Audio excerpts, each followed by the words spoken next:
pen and ink, typewriters, computers, even voice to text. There's so many different ways authors can begin writing a story. And for me, the current one that I'm working on is a Greek retelling based on the heroine Atalanta out of Greek myth. And I'm kind of hybridizing the way I approach this one.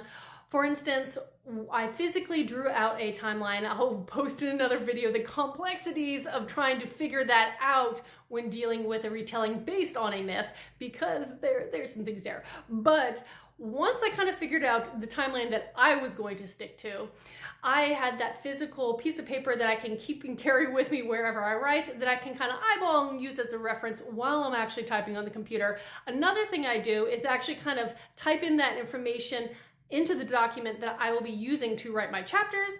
And this is the beginning of my rolling notes. And I call them rolling notes because these start to become not only this like loose timeline plugin, but will become other notes of future scenes and dialogues and ideas that pop into my head but aren't ready to be written down because they don't occur yet. They may happen later on in the book, or if I'm working on a series, later on in the series, and I plug all that information down as close to where I think it's going to happen chronologically in the pages below the chapter I'm working on in the same document. So when I do reach any of those points, I'm able to kind of add that in and then move on to the next chapter, etc., so on. So I love my rolling note method. It's just something I've always done.